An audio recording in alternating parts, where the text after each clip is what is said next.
I have breast cancer, but I am currently in complete remission. So this means no cancer cells is detected inside my body. However, I still regularly monitor my body for the next couple of years to avoid, if not detect, any recurrence. In other words, I am perfectly fine and I am back doing my normal everyday life. To those who don't know me, hey, I am Laila and welcome to my channel.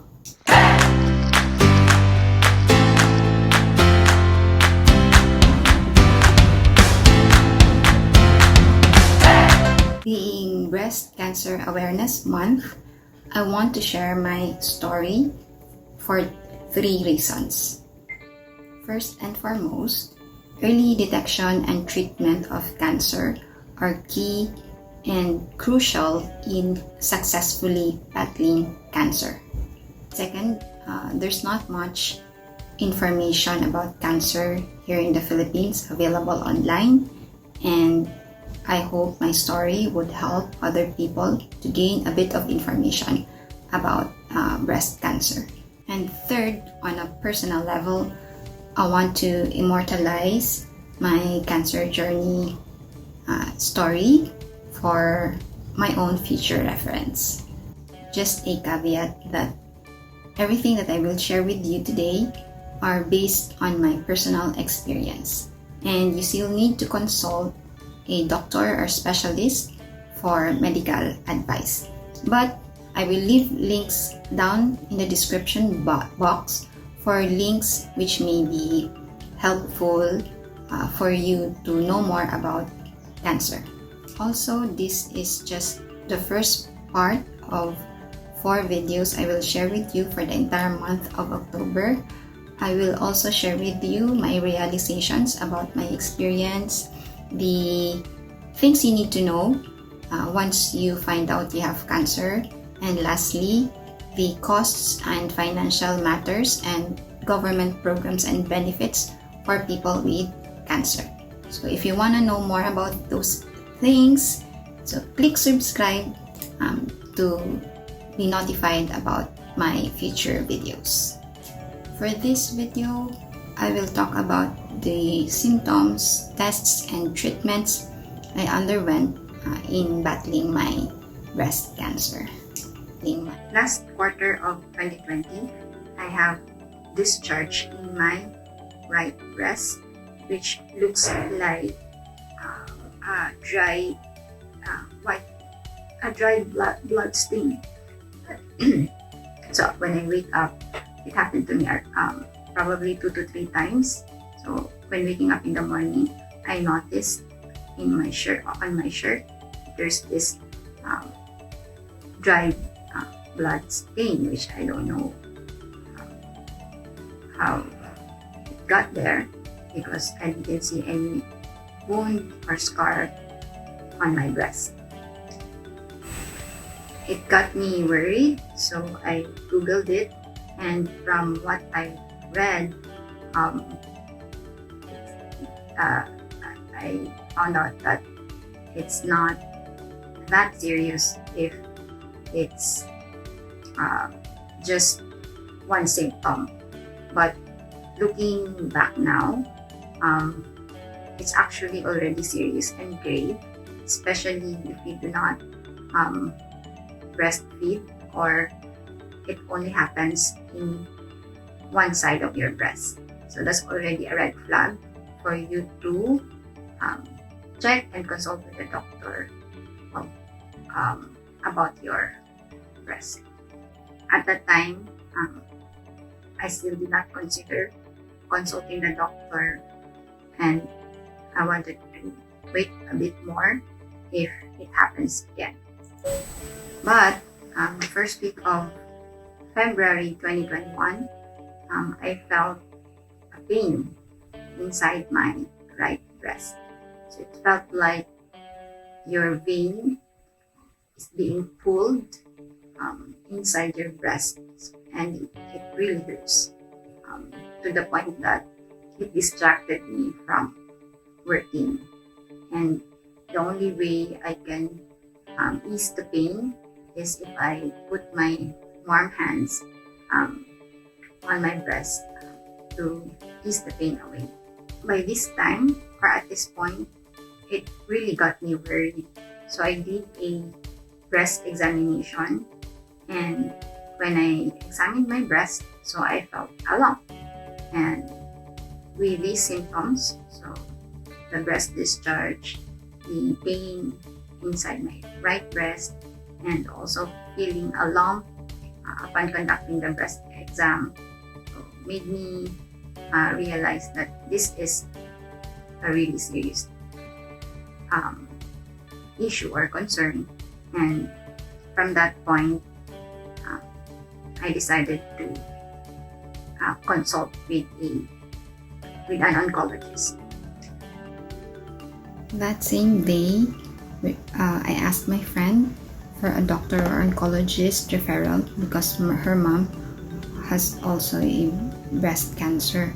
When I went to the clinic of my oncologist, he was there and he did the breast exam, and he also felt a lump inside my right breast. So he recommended that I have a breast ultrasound, which is supposed to be done 10 to 12 days from the first day of your first menstrual period. So after 2 days, which is the 10th day of my after the first day of my period, I had my ultrasound. The doctor told me that he saw 2 lumps. He also checked my left breast and also my lymph nodes, but thankfully he did not find anything abnormal. It's only the 2 lumps inside my right breast which he found to be abnormal. And for one of my lumps, the score was 4C, which means it has a high suspicion for malignancy at 50 to 94% probability. I then went again to my oncologist to show the ultrasound result, and he recommended that I get a mammogram. The mammogram is usually done for women 40 years and above, so that's why I had to go first for a breast ultrasound. But just to be sure, to know if there are calcifications inside my breast, I had to go through mammogram. And luckily, the result was negative. After the mammogram, the following day, I had my core needle biopsy. So it's an outpatient procedure wherein there's this big needle to be poked inside your breast, so to take tissues from the lump. I then submitted the tissue taken from the core needle biopsy to a laboratory for testing. Then after 3 days, I got my surgical pathology result, and the result said that one of my lumps is not malignant, while the other one was stage 0 breast cancer, or ductal carcinoma in situ, or DCIS. This means that the cancer cell is growing in its original place, so in situ, and it has not yet spread inside my breast. Stage 0 breast cancer, or DCIS, is the earliest stage where you can determine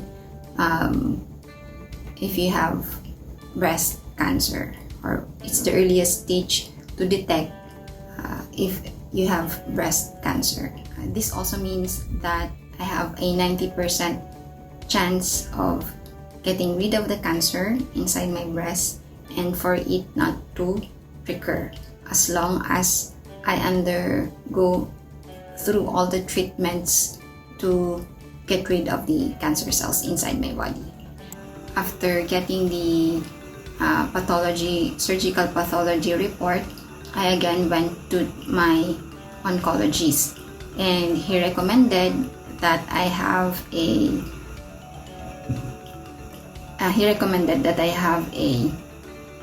lumpectomy or partial mastectomy with breast reconstruction.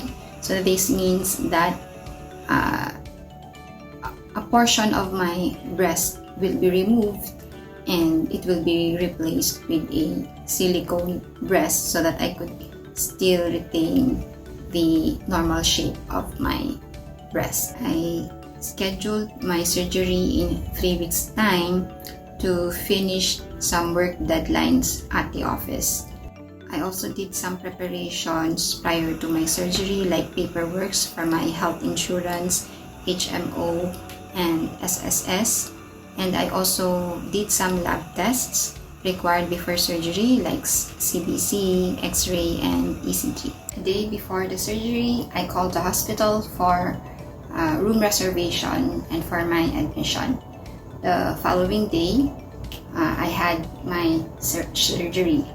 I was accompanied by my twin sister and my cousin who assisted me throughout my surgery and during my time at the hospital. I stayed at the hospital for about 3 days, and then after that I went home to rest and recover. Both the lumpectomy and the breast reconstruction surgeries went successful. It took around 4 hours for the entire procedure to be finished. My sister also went to the lab to give my breast tissue samples for confirmatory pathology test. After 1 week, I went to see my oncologist for post-operation checkup, and I also went to my cosmetic surgeon for the stitches to be removed on my breast. Afterwards, I submitted the breast sample tissues to another laboratory in Manila for immunohistochemistry test to determine what caused the growth of my cancer. I needed a full month for my recovery from my surgeries. After a month, my oncologist referred me to a radiology oncologist at Bicol Medical Center for my radiation therapy. So after a month, my oncologist referred me to a radiology oncologist and at Bicol Medical Center.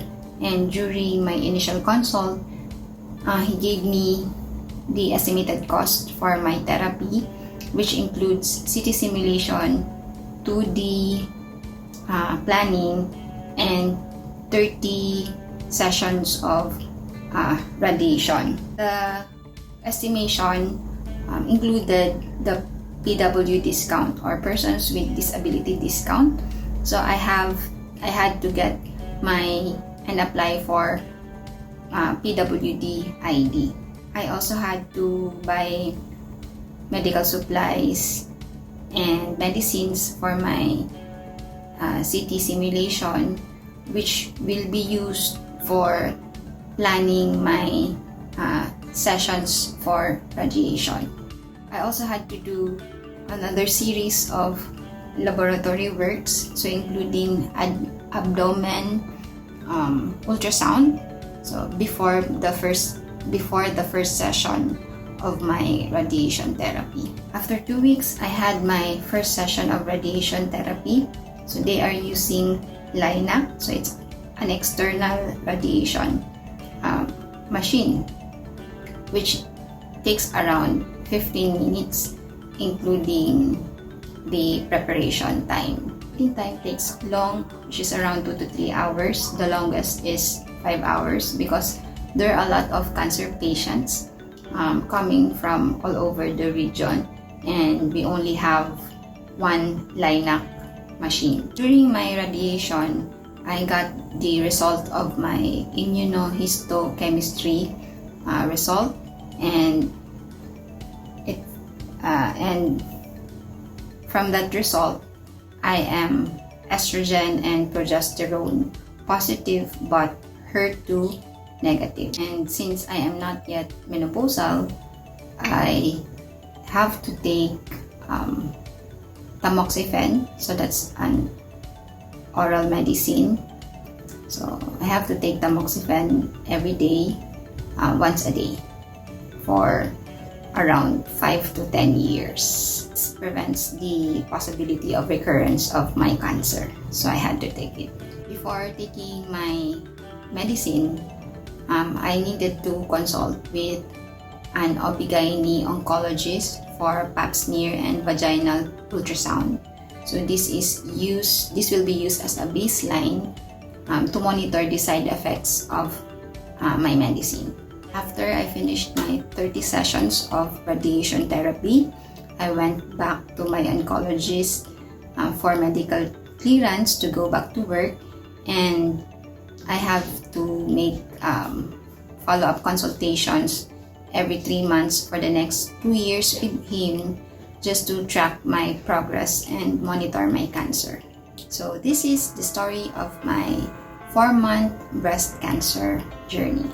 Before I end this video, I would like to extend my deepest and sincerest gratitude to all my doctors. So Dr. Romel Galicia, Dr. Rico Nebres, Dr. Alma Bresnan, and Dr. Ryan Velez, and all the nurses and staff of the hospitals from Bicol Access and from NICC and BMC. I would like to thank them for the service that they have and assistance that they have provided me. They are the real heroes in my story, especially during this pandemic. I will also put their information and clinics and websites in the description box for your reference. That is it for now, and if you have any questions about breast cancer, feel free to comment down below, and I will try to answer them as much as I can. Stay safe and see you on the next one. Bye!